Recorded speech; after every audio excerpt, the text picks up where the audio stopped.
Welcome to MPowerTV, where we leave a legacy of hope through conversations that uplift, educate, and inspire. Listen to incredible stories of people who overcame challenges and barriers. Celebrate victories, learn from setbacks, and push forward together. Want to be empowered? Let's go. Emotions that are caught up in your body can actually cause physical harm and illness. Our studio guest today, Zelmia Roda, is a transformational life coach who died and needed to be resuscitated. This was all due to emotions that was caught up in her body. Joining us all the way from South Africa, Zelmia, welcome and thank you so much for joining us today. Thank you, Lorna, and thank you so much for having me. Zelmia, I'm gonna jump right into it. Something that you always say that is so powerful is to want to live a life that you don't want to escape from. That is phenomenal. I mean, we're just jumping right into the conversation, but tell us a little bit, of the time when you were living a life that you just wanted to escape from and what that was like. That was about 9 to 10 years ago, Lorna. I was living a life every day that I wanted to escape from. And it's actually how my practice came about. I connected with mentors and people and modules that really, really changed my life. And today I live a life that I don't want to escape from every day. It doesn't mean I don't have challenges. On the contrary, I think I've got more challenges now. It simply means I'm living my life, not someone else's life. I'm living authentically who I am. Who I was supposed to be with my God-given talents, and I know how to manage them. In short, how to manage my energy. So I came from a life about 9 years ago. I ended up in ICU on a ventilator. I was actually dead on arrival. They resuscitated me, went into the ICU on a ventilator, and my lungs completely gave in. I had a huge asthma attack, and I'd never had asthma in my life. I'm not a smoker. And that's where my journey started. And I wanted to understand what was happening to my body. And on this journey, I realized that everything that we experience and go through in life manifests in our bodies. And I've realized through my own journey that there's not enough knowledge out there about how our bodies work and how the outside world and emotions affect us, but most importantly, how we can take back our power by managing it ourselves. Yeah, I love that. I know that when you started to feel ill or couldn't breathe because of this asthma, you actually had a friend who didn't know that you were sick at the time, but she just heard from God, right, to go over to your house, and she was just so worried. Right. I mean, that is phenomenal. Yes. That morning specifically, I remember my ex-husband at the time took my children for dance classes and I stayed home. And out of the ordinary, she messaged me and asked if I was okay. And I said, yes, I'm fine. But I'm not sure if you're aware of, but the lower your oxygen levels goes in your body, the less the brain can really function. So I wasn't at that stage really noticing how bad my condition had got. And she still decided to come through to me. And by the time I heard the knock on the door, I had so little breath left in me. It was literally hard to walk to the door to open the door for her. Wow. So it was absolutely a miracle. It was God that intervened there that day. God saved you for a purpose, right? Absolutely, absolutely. And I'm grabbing it with both hands to get the message out there every day since then. Yeah, I love it. So Zelmia, from there, I mean, you went to hospital and they actually had to resuscitate you. I know the doctor said to you as well that he's only had 2 patients in his life that he ever needed to resuscitate. And his previous patient actually didn't make it. Sadly didn't make it. Yeah, true. And the same doctor also said that if I do recover fully, or to the best that I can recover at that stage, I wouldn't be able to exercise. And at that stage, I had a dancing school, part-time as well. And I went back to training 13 hours a week. So, but it was not in my own power. I've actually learned how powerful we are as humans. We read in the Bible that we are created in His image, but I don't think we fully understand the impact of that. And that we truly are superhuman if we understand that our thoughts create our realities and that we can feel emotions without letting the energy take us into a negative arousal. But it's little steps step by step that people don't know how to get to certain places. We all know about beautiful affirmations, and we all know they're true. And some of us are lucky to get there by chance, but a lot of us needs step by steps how to get there. And that's what happened with my journey, as I had to get there step by step to understand more about myself and to plant yourself in a place where you can be authentically you and really just live your best life from your perspective. Of course, we all have our own journey. We've all had different upbringings, traditions, worldview of what a woman or a man should be, trauma that we went through, and all of that shaped us. It gave us belief systems about life and how we should interact with life, and it creates patterns and platforms that's not necessarily ours. So through my journey, I've learned to unlearn all of that and to recalibrate it really literally back to me. And from there, I started to build my life again. So to unlearn certain patterns. Wow. So do you think that your thinking and the way that you were speaking to yourself was actually the cause of you literally dying physically, right? I think it was a big part of it. At the end of the day, we are our own companions 24/7. So what we think about ourselves and what we tell ourselves, that's what we believe the most. Secondly, if you can understand how to speak to yourself, you're going to connect with your whole body, belly, heart, and mind, with yourself as a being. And by learning then what you like and what you don't like and what's healthy for you and unhealthy for you, we call that boundaries, as you know. So we create boundaries, and then how to voice those boundaries. Because most of us are afraid to speak up. We're afraid for people being harsh or negative. Or who won't accept us, and all of those things, and how to circumvent all those fears, and also to understand that I can speak my truth in love, and how to do so. Not that emotion takes over and it becomes a heated fight. It's not necessary. Yeah, so you're a transformational life coach, right? So tell us a little bit more exactly what that entails. Like, if you have a person coming in for a session with you, what is it that you do for them? Okay. First of all, I've actually, since we've spoken last, Lorna, realized that I activate people more into transforming their own lives, because it's already there. Everything is there they need. They just need someone to activate it for them. And I've come to learn more and more as I grow on my journey that's what I do. So the moment I connect with a person, I always make sure they understand that I can't do anything for them. They've got everything inside of them already. I just guide them back to that OG, the original them. And then I give them guidelines with the programs I do, how to get there step by step. A big thing also that I do for clients is I make sure they realize that they are unconditionally loved and supported, and that it's a safe space, absolutely safe for them to speak and to put whatever they need to put on the table, so that we can address it if it's evolving for them or not evolving for them anymore. And that really brings a sense of just beingness through, and that's when you can start to have a journey with someone. We slowly but surely then recalibrate. I refer to that as recalibrate. I just challenge them a lot. So when we start the work and they start to share and build rapport with me, I will always ask them, but why do you think that way? And how did you come to that? And what did it mean to you? So it's actually a joke between myself and my clients where they say my name should have been Challenge. I always challenge them. But that's basically how they recalibrate themselves, because then they go, I don't know why I think this. I don't know why I haven't thought of this.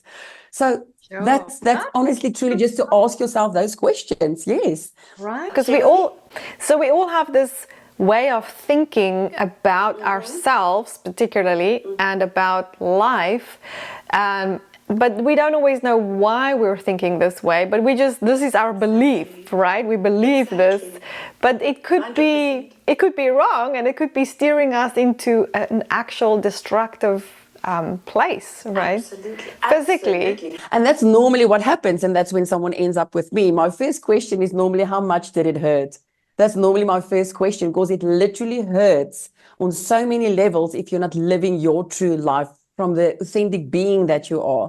And the moment you start to do different things and you get different effects, and you start to realize that you actually start to enjoy your life, a whole world open up for you. And first-handedly, I've experienced it, and it's never too late. That's another thing. I got out of that very abusive situation where I was for 30 years at the age of 47. It's never too late. Never too late to start your life and to live that dream. That's my biggest, I would say, message I'd like to get out there. Doesn't matter what age you are, it's never too late. You can never start too young, and it's never too late to start. So you were in an abusive marriage for 30 years, right? Was it physical abuse or emotional abuse? It was both. So, and once again, today I understand, and I'm thankful for the journey I had, because when someone opens up to me, I can truly say I understand where you're coming from. I can tick pretty much most of the boxes that people has been through. I've been to the psychologist for 5 years, 3 times a week. I've been on different antidepressants years ago. Not to put any of that down, I always have so much respect for all the professions out there. I'm just saying we can't ignore anymore that medication alone can't change our behaviors. It can't change the way we think. That's something we have to do on our own. It's like medication should just be there for a bridge, like a crutch. Yes. It's just to get you out of that initial area of I literally, this is just way too much for me to cope with, right? Yes. And then you should look at, I mean, also I agree, we shouldn't knock any medications because there's totally a place for that. But I think the problem today in society is that people don't understand that they have to make time to understand, like you say, their way of thinking and how powerful that is. So I can totally speak out of experience because I've been with you, for a couple of sessions, and it is phenomenal what you do. And then once we're done, there's this incredible peace that just hangs over me and is just in the room, and it's almost like a clarity in my mind. Yes. It's like you call it balancing, right? You're balancing someone. So 100%.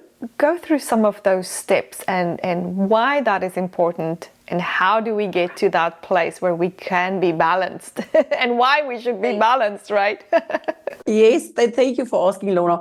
So that feeling you just referred to, that feeling of peace and content that you felt every time we had a session, that's actually your natural state of being as Lorna. That is your natural being and your state of your energy. So what I basically do when I balance a client, I guide them back to that essence that is their own. And I remind them that's there all the time. You just get so caught up in things that you move away from it, or you just block it. So to be in balance simply means that everything in the body works the way it should. All our organs has got different things that it has to do. It communicates with each other. We all know there's neurology involved, there's psychology involved. We're a being. So that says that everything works together. Everything's got a specific job to do. And like anything, like a traffic jam, if there's a traffic jam or a blockage in your body, then some of the organs can't do what they're supposed to do. And that will become a dis-ease in the body, which will play out in a disease like anxiety or depression or cancer, high blood pressure, a headache, a low immune system. Anything that you can think of, any disease comes from a dis-ease in the body of that traffic jam, that blockage that was caused. And if you go and look at the organs in the body, all of them resonate with emotions. So the emotions we feel, we all know, for example, we all know if we get very excited, we feel it in our stomach. The same when if we get very upset, we say, I feel nausea. Same thing, we go back to the stomach. Or if you feel something and you feel very emotional, you can feel it in your heart. You can say, my heart feels heavy today. Or when you're very happy and in love, you can say, my heart feels so light. So we don't just say those things. Those emotions literally have an effect on our body and on our organs.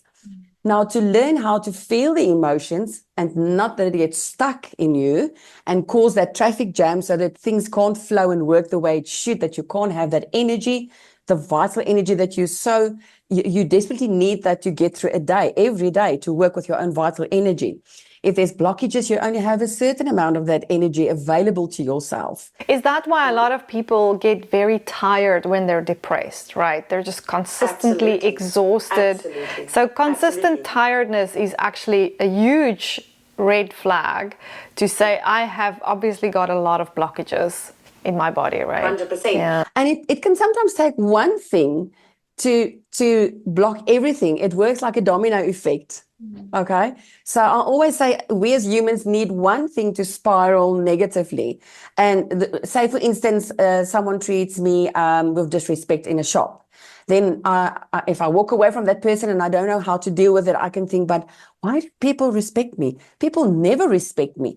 I remember at school, I was never respected. And my mom used to say this, and my dad, and there we go. All the way you spiral all the way down. And by the time you get to the car, you don't feel loved. You feel like the most hated person on earth. You don't feel worthy by one single comment that you didn't know how to deal with, how to take it, or how to see things from a different perspective, because we don't know what other people go through. So with my work, we don't focus on what other people say and do. We focus on you. It's just too difficult to know what other people's intent are, true intent, and what they are dealing with. So I can't control the outside. And I also don't like to use the word control. I can manage my own energy. It's not about control. And to come back about your question about the energy, you're quite right. So we say you leak vital energy into things, then you don't have enough energy to get through your own stuff. We were born and we were told that people steal your energy or people take your energy, but people can't do that. We give it. You can only give your energy. No one can take it from you. So you got to understand your let me say us, as a person, I hear so many people like blame shift, right? It's such an easy thing to do. Those people stole my energy, or that person treated me or abused me or did that. So it's almost like a natural thing that we do, is to look at what the other person did in order for me to feel this way. And now it's justified, like I'm allowed to feel like this because of this and this and this. This is how they treated me, this is what they said to me. However, it is actually our responsibility to manage our own energy. Like you cannot control the world. I mean, if you drive your car, you have your hands on your steering wheel. You don't let someone else drive your car. So why do we allow other people to drive our emotions and our thoughts, like you say? And I always say, with a lot of freedom comes a lot of responsibility. The moment you realize, and you've just said the key words, even about an abusive situation or towards your abuser, the moment you take responsibility. When I looked at my life, married for 26 years, together for 30 years, and I took responsibility for what happened there, that's when my life started to change. So step one is to take responsibility, because that's when things will change, because it's all in the inside. You can't change something on the outside. And you're quite right. If you stop with the blame shaming and say, but how did I get there? Where was my vibration that I attracted that into my life?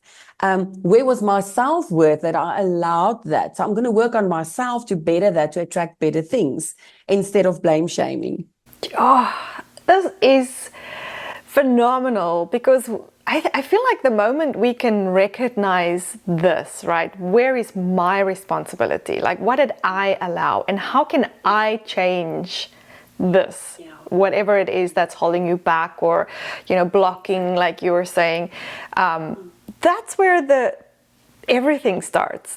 This is like that aha moment. And like you say, you can change your entire future just by recognizing the fact that it actually starts with me. Like the only thing that I can manage, like you say, not control, but yes, you can control your own life and environment to a certain extent, because you can manage your own emotions. We just need to learn how.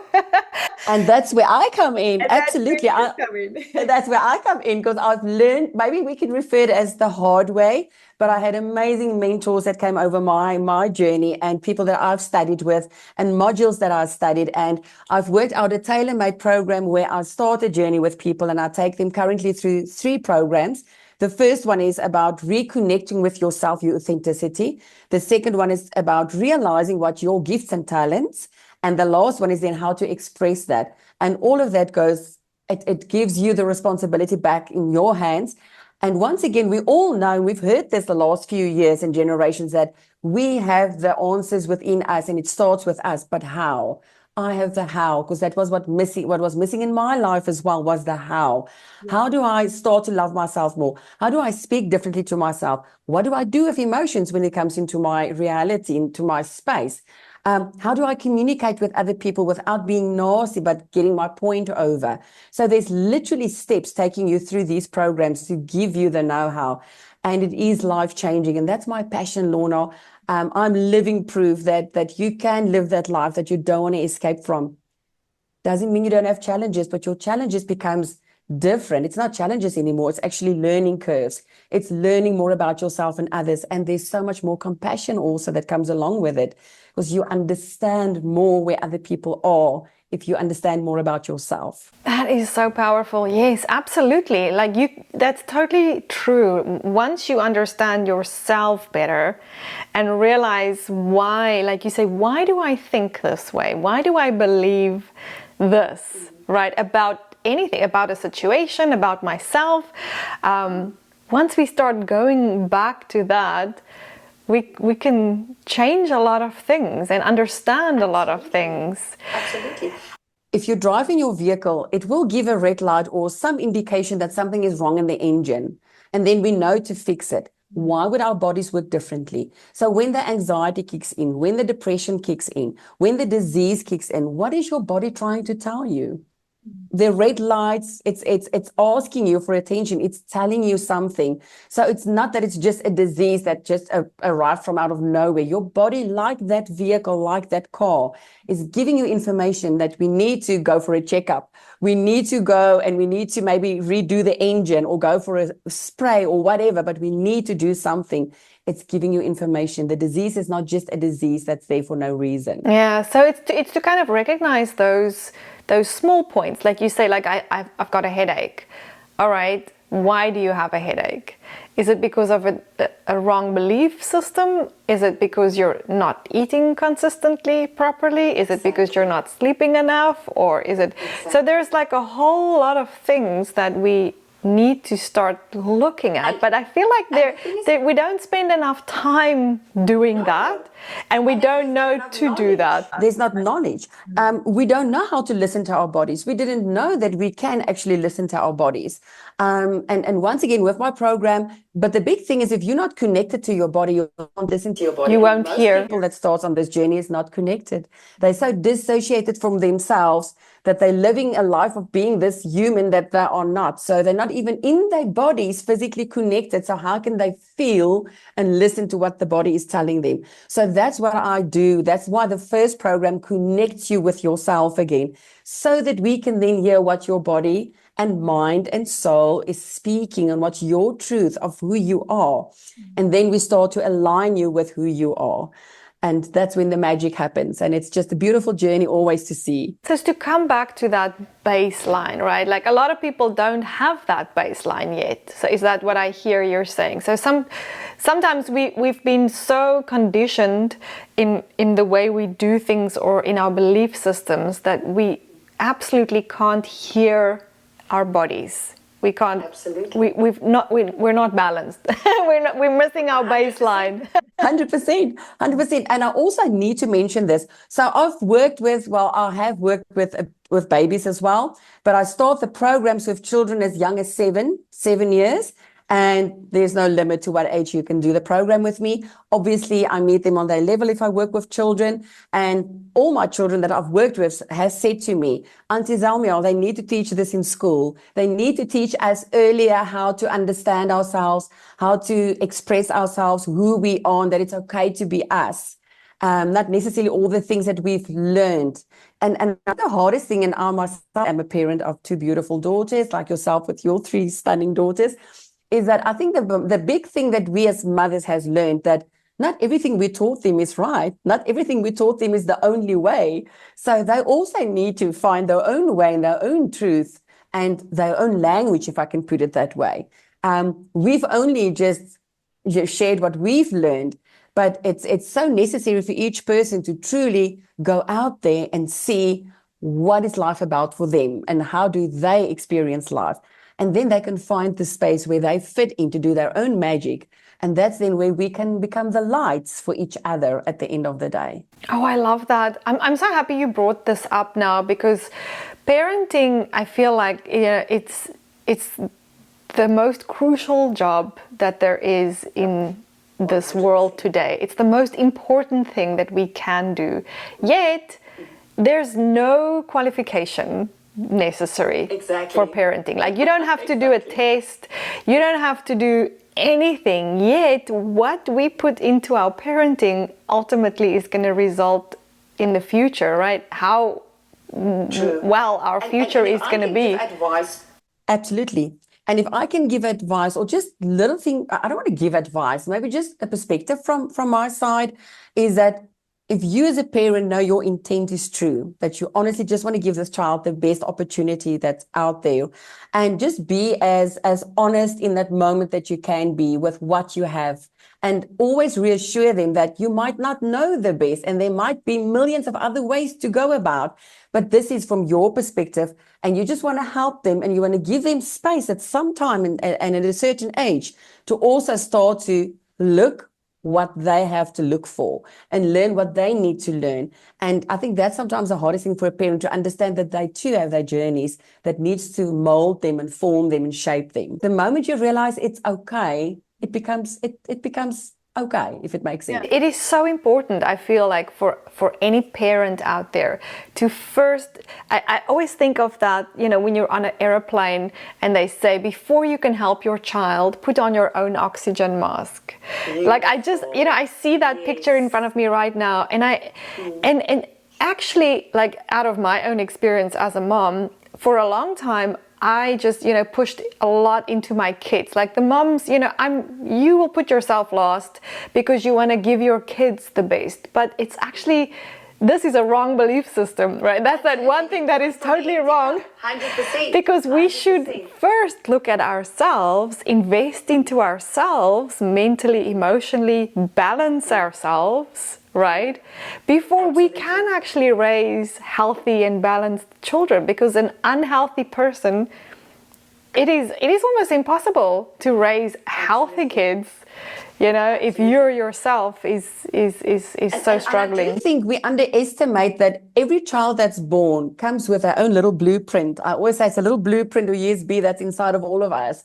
So if you just give that child enough nourishment, love, and support, and really hold space for that child, you'd be surprised how much they know about their own alignment and where they are supposed to end up and go to. And I mean, this is important in a marriage, in a relationship, in a work, everywhere. The more we work on ourselves and the self-work and effort that we put in, the better everything else in our lives is going to end up being. True. That is so true. And it's quantum physically proven. If you look at the scale of consciousness, which has got nothing to do with IQ or emotional intelligence, it's simply your awareness of things that's around you and how you perceive energy.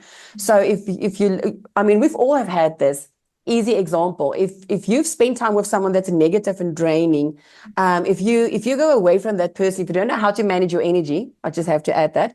So the old Zelmia would have felt very drained and tired, but now I know how to work with my energy, so it won't affect me anymore. But just for the purpose of this example that we're setting here now, and if you spend time with someone that's uplifting and cheerful and positive, if you go away from them, you have that same essence and feeling about yourself. Okay, so to understand that we all have energy. So the more you lift your energy, it will have an effect on consciousness. So literally, be the change in the world that you want to see has got a different meaning for me since I've been on this journey myself. Be the change that you want to see in the world, because it's like a ripple effect. It does have an effect. And the only way that we can really help a lot of people is to help ourselves first. And if each person starts to realize that, Can you imagine where we can be in a few years? I'm very optimistic about that. So Zelmia, tell us a few, or give us some examples of how we can manage our own energy. And I know this is there's no one-step thing, because literally this is a process that you work with, your clients and all that. But what can we look out for, and what can we be aware of? And is there anything that we can start doing ourselves just to start somewhere, right? And not to be affected by other people all the time. Absolutely. My first suggestion would be to learn to take that moment before we respond. And preferable not to react, but to respond. React is where there's a lot of emotion and passion involved, okay? And I know it's difficult. I'm also a very passionate person. But respond is to sort of respond just to the situation as if there's no judgment, no opinion, just the situation in front of you. So just put that little bit of a pause. And first of all, before you answer or you engage, just feel what you feel and ask yourself, is this true? Is this necessary? Do I need to have this conversation now? Am I in the right space of mind? So just a little bit of a pause. The other big thing that I would suggest is listen how you speak to yourself. Doesn't matter what other people say about you. Speak to yourself in a loving, kind way. I always use this example. I ask my clients, if you are at a wedding and you've got the most beautiful dress on or suit on that you spend lots of money for, and you're sitting at a table and a little 2-year-old toddler comes by and they trip and they spill their either red cool drink or milk on your outfit, what are you going to do in that instance? And 100% of the time, people say, oh, I'll tell them, don't worry, it's okay, because maybe they'll start crying. I'll pick them up and I'll make sure that they are okay. And then, you know what, I'll just see what I can do with my dress and my outfit, and I will enjoy my evening. Then my next question is always, so why don't you do that to yourself and with yourself? Sure.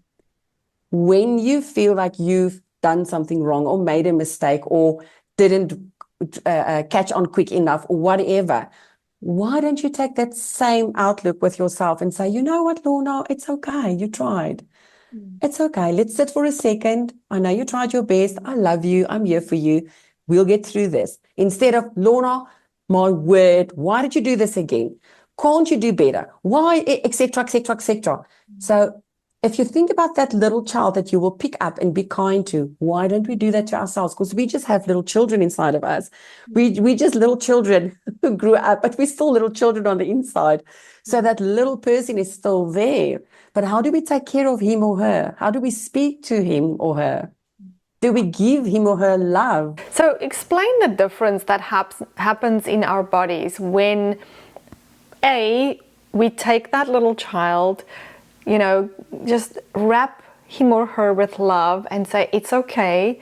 So this is what we can do better next time. Maybe put the glass on the table. Don't put it next to your, you're okay. I love you. Let's, wipe this up.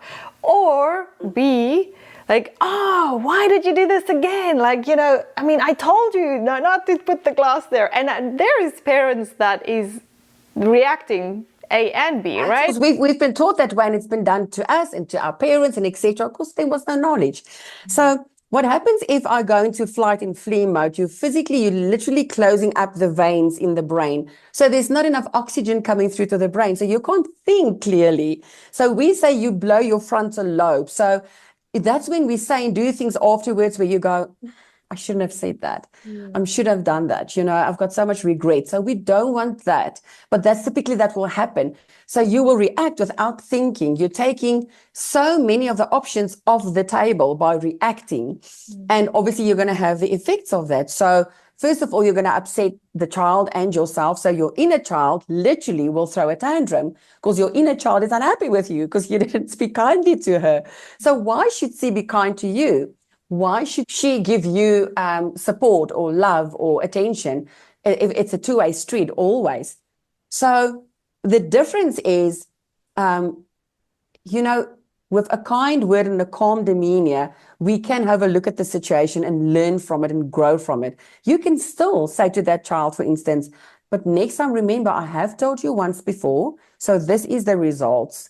But, or you can even ask the child, but why didn't you listen to what mommy said earlier? Or even speak to yourself and ask yourself, why do I keep on with these patterns that's sabotaging me? What patterns am I running? Is it just when things start to get better that I'm not used to having things going my way, or having better circumstances or people in my environment that I start to self-sabotage because I was used to that flight and flee, that it gave me energy to some extent. So you can actually start to have a conversation with yourself if you hold space for yourself. We refer to that also. We have two energies in all of us, which has nothing to do with gender. Men and women can be, when it's needed, be focused and firm, and we can be soft, and we can have sympathy. I mean, if you look at a dad with his children, he can become soft and give sympathy and empathy, and the mom at work can be focused and make choices, okay? So we both have the male-female energy within us. And if we utilize that right, and that brings us in balance, the male always gives and provides safety. So we say, if you can hold space for yourself, the healthy female is the creative one. She's the one that can think of ideas. She's the one who can say, but let's sort this out quickly. Let's just go into a fix-it mindset. We need to get through this. I mean, the wedding is still going to happen, but afterwards we can address this and see what went wrong. So that's the difference that will happen in your life if we use that as a metaphor, if it makes sense. Yeah, and again, coming back to that powerful pause that you talked about, right, is to pause before you respond. Like when I learned this, and I'm not always able to put this into practice, right? I'm still working. It's a work in progress. Wouldn't it be wonderful if we could just do that all the time? Absolutely. Just pause and respond. Oh, I love that. So I love what you're saying there. So it's an exercise muscle that has to get stronger and stronger. So the more you start practicing this, the better you're going to get at it. And this is powerful because a lot of the times we'll try something once and it didn't work. We'll react again, blow our tops, which is such a powerful thing that you just said. Like literally it comes from this front part of your brain.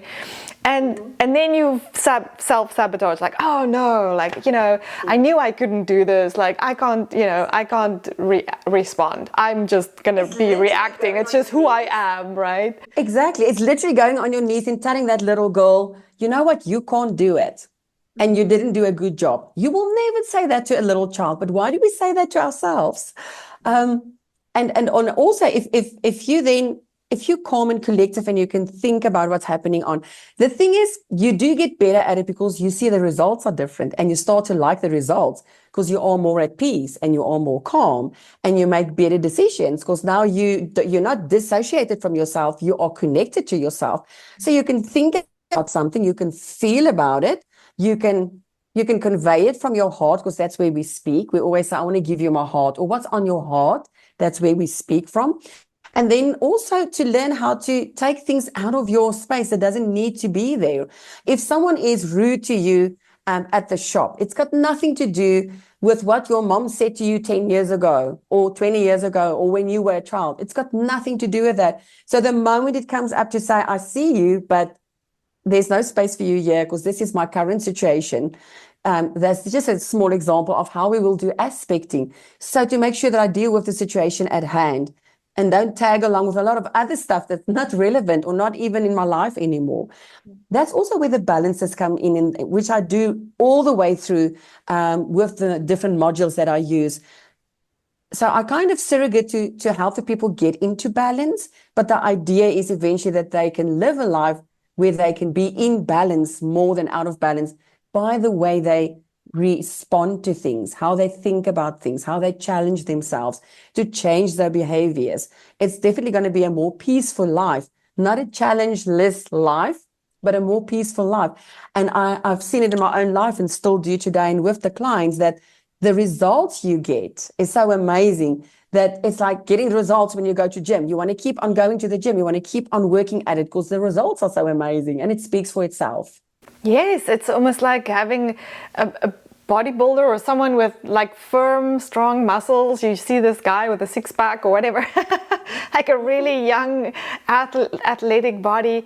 And that's kind of how our emotional wellness needs to be. Absolutely. Right. It's a train. It's like training. It's consistently training Absolutely. and practicing those Absolutely. same things and those mindsets and those thoughts, controlling your thoughts. What do you say about yourself? What do you believe about yourself? So how important is self-talk? Because speaking things out loud, and I only started, it took me 10 years to believe that words actually have a lot of power. Like, I heard these teachings and all this, but I thought, this is all nonsense, because you can't just speak something and it's going to come into existence. I'm a practical person, so I'm like, you got to do the work. Like, it's hard work. It's hard work. So listen to what I'm saying to myself. Like, it's hard work. It's hard work. It cannot happen by itself. But, and for sure, I mean, we're not like a genie or something. We're just going to speak like, tomorrow I'm going to have $1 million in my account. Like, that's not necessarily going to happen. So so tell me, like, where's that balance? Like, about how important it is to speak something, what it does for your inside, and of course, what it can't just, you're not a genie in a bottle. You're not going to speak something and it's going to happen tomorrow. However, it is very important, and it can change 10 years from now how you speak, right? And I want to challenge you a little bit there. It can happen as quickly as tomorrow. The moment you start to align with who you are, and you start to focus so much on your well-being and your life and your thoughts. And the Bible basically says, look at your own life before you start to look at someone else's life. So the Bible actually says that as well. I don't think we truly understand all of that as well. But the moment you are truly in alignment, things will open up so quickly for you. You'll just meet up with someone at the grocery store, and there will be a connection, and then they'll put you in a connection with someone else. And then at church, someone else might overhear a conversation between you and someone, and they'll say, listen, what are you talking about? Can we connect? It can literally happen, and it does happen as fast as that. Yes, we do have to do the work and put the work in. You can't say, I want people to notice me, for example, but you don't put yourself out there. But yes, if you speak life into yourself, if you speak life about yourself, it's not just speaking it, it's believing it. And that's where the courses come in as well. What is believe? Believe is to do something and believe the outcome is going to be a certain way. But belief is really to just know that you are more than enough. And it takes a bit of exercise to get there, but it can align so quickly, and things can open up that literally, if I just look back again in the last 3 years where I was to now, I've moved so fast in the last 3 years compared to, I'm 50 now. So you're going to, the last 6 years, I haven't moved as fast as the last 3 years. So it is really, really possible. And hopefully, I'm sure I'm becoming better and better at it, because I do this every day. You have to practice what you preach. And also, I love to go through my own programs, because I need to know what my clients are going through. I need to know the obstacles that they are facing and what they are feeling. So there's so much power. The moment you speak your truth and you speak kindly to yourself, you'll have vital energy to do what you want to do. And the big thing is then you'll enjoy what you do. We have to look at life through the eyes of a child. Once again, that's what the Bible says. How do we do that? We forgot to play and to have fun. And that's a very important part of my work. A very, very important part is to really enjoy life, enjoy every moment. You'll start to look at challenges differently. You'll start to look at something as a situation or a chance where I can learn something new instead of a challenge. Now, when a challenge arises, the first question I ask myself is, who will I meet? What is this going to open up for me? Where is this going to lead me? What is the reason? Instead of, oh, there we go, another challenge. Okay. So little things like that. And the moment you look at challenges like that, you actually welcome them. And it becomes experiences, not challenges anymore. Because, through this experience, I will grow, or someone else will grow with me, etc. If it makes sense. Something that I hear people say literally every single day, because I work with a lot of people on a daily basis, is I don't have time. Like time, you know, my week is so full. Like this is such a rough week, or this is so hectic, or there's not much time left before the end of the year, or I'm so busy. Like busy. Like that word is something that people use so much. Like I'm so busy. Like how are you? Oh, I'm just so busy. Yes. Absolutely. And I was very, very guilty of that as well myself, until I realized I just waste my vital energy on stuff.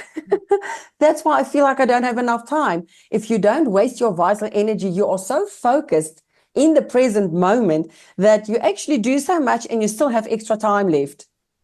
It's all about your focus, because your focus don't go to the present moment. You're in the present moment, but you're busy thinking about 100 other things, and you leak your vital energy. So you won't get through a day, and you won't definitely get through everything that you want to do for the day. So it's all about where your focus and attention goes. And as you say, speak. Now, instead of saying, I don't have enough time, to say, I've got ample time. You know, I've got time to rest, I've got time to learn, I've got time to share. So to speak it is one thing, but also to know, where do I put my focus? Is my focus on the present moment or on my emotion, for example? The emotion is energy in motion. It's giving me information. Take the information, let the emotion go, focus again on the present moment. So those are typical little steps that I go through with my clients as well. So speaking it, but also knowing how to do it. There's ample time for everything that you need to do. It's the way you look at things, and you're leaking vital energy. So you feel so tired that you don't get through the things you want to do. Yeah. And and this was so challenging in the moment when she told me this, but I had a session with a life coach a while ago, and she said to me, because I had that same thing, I was like, oh my goodness, this week I don't, you know, she asked me, like, what is your greatest challenge at the moment? And I said, well, it's time. Like I've got way too much to do for one person. And she said, no, you choose to do way too much for one person. And when she said that, I was like, you know, almost a little bit offended. I'm like, I didn't, you know, take the responsibility. This is your schedule. Yes. You're the only person who can change that. If it's not working out for you, find out, look at it, take the time, look at it, and see how you can move things and change things so that you have more peace that's during your week. About it. The other way you might as well try is to just change your perspective about it. I remember a few years ago, I was busy with the divorce and building the practice, and I just felt like everything was tearing at me at the same time. And my youngest daughter said to me, Mom, God is preparing you for what's to come. You need to get fit. You need to get fit to be able to handle all these things. And I remember I was actually literally sitting on the toilet when she said this to me. And I remember feeling so hopeless. And there's many times out every year so far that I think back at that time and I think, wow, how right she was. Because it literally made me fit. So sometimes you have to go through things like that to make you fit for the next chapter. If I look at what I do now in a day compared to 3 years ago, you can't compare it. It's like I'm living 2 lives in one day now, and I still relax. I still enjoy it. I have enough time to take care of myself. I have enough time to do my work and to build out further. So sometimes if you just change the way you look at something, the something you look at will change. If you just change your perspective, instead of saying, I don't have enough time and it's so difficult right now, to say, I'm so excited. I'm getting more fit and fit and fit. I'll be able to do more of this, you know, because at the end of the day, we do get fit, because the things you do for the first time, you get better at it. So it takes less time. Then you can fit in something else, which is new, that will take a bit longer to do. And then once you know how to do that, it will take less time again. As you're saying that, I'm literally envisioning this athlete running, right? Getting stronger and stronger and fitter and being able to run further and further. So I love jogging. I'm not, you know, top fit or like a world-class athlete, but I love just taking a 5K run, especially on the beach, and just, but when I haven't done it for a while, you know, it is exhausting. I can run a little bit and then I have to walk, you know, for a couple of seconds and then just catch my breath and then run a little bit, walk a little bit. But the more I concentrate on how tired I am, the more tired I get. Whereas when I just put some earphones in and I put some really nice music on, or sometimes I put like a podcast or a teaching or something, you know, and I just listen to that, I take my attention off the feeling of tiredness. And like you say, you know, just kind of shifting where your mind is at, where you're focusing on. And then sometimes I can run like 45 minutes, an hour without even, and then I'm like, oh my gosh, did I just run an hour? That's crazy. But it's just because my mind wasn't on it. So sometimes we can go a lot further if we just stop looking at how tired we are and at the obstacles that's in front of us, right? Absolutely. And also what happens when a person starts with me, automatically the moment you start to reconnect with yourself, you start to look at your temple a bit better. Every single client on their own start to revisit what do they eat? What do they drink? Do they exercise? Okay. And what you've just said, that I haven't run in a long time. So I refer to that as your little frames. We've got pillars and we've got frames, and you have to keep those intact because they support you, you know, so you have to look at your whole body. So we work biochemically, bio-emotional and bio-structural. So normally I start bio-emotional first with the clients, but automatically it flows over to biochemically what they put into their bodies, and bio-structural to start exercising as well. Because once again, this is a unit. We can't just work with behaviors and thoughts and emotions. You have to look at the structural and you have to look at what you put into the body. But it's from a space of where now they want to do better and they want to take better care of themselves. It's not from a space, okay, we started by month 3, you have to eat like this and exercise like that. It's not like I'm giving them a ultimatum. People evolve at their own space and time. This reminds me, I had this one client once, and she had an addiction, and she said to me, Zal, if we start to work, the moment you see me going off the rails, you will let me know. And I said to her, no. And she was shocked. She said, why not? I said to her, I don't need the awareness. I don't need to take responsibility. I'll be there with you 100%, but you need the awareness. You need to realize I can't go on like this. Then I can give you tools how to do things differently. But I'm not here to tell you, because how many times have we seen, even with our own children, if you force someone to stop something, it's a matter of time, then they'll start that again.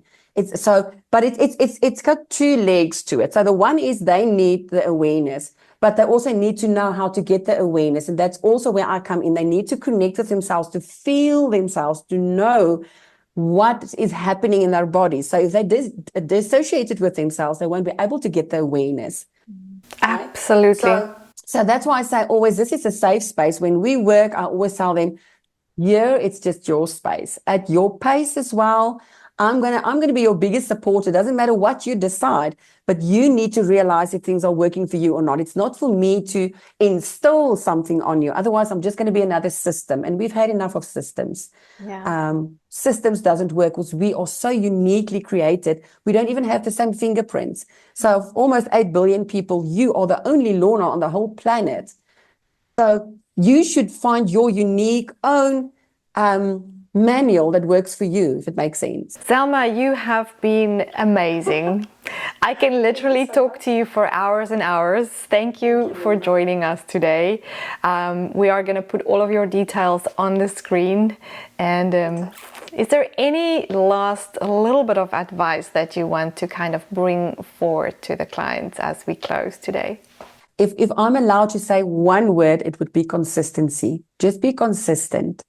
And my wish for the whole world is that each and every single person, doesn't matter what age, realize how special they are and how unique they are and how loved they are. And the moment everyone can really see and realize that, we'll be able to see it in each other as well. So thank you for having me, Lorna. I really appreciate your time. And thank you for the amazing work that you do. And that is it from me, Lorna Grayling and M-powerTV. Have a look at the screen. Zelmia's information will be on there if you want to contact her and get balanced. Start with you. That is so important. Please don't forget to like, share and subscribe to our episodes. We really need your support. And until next week, goodbye.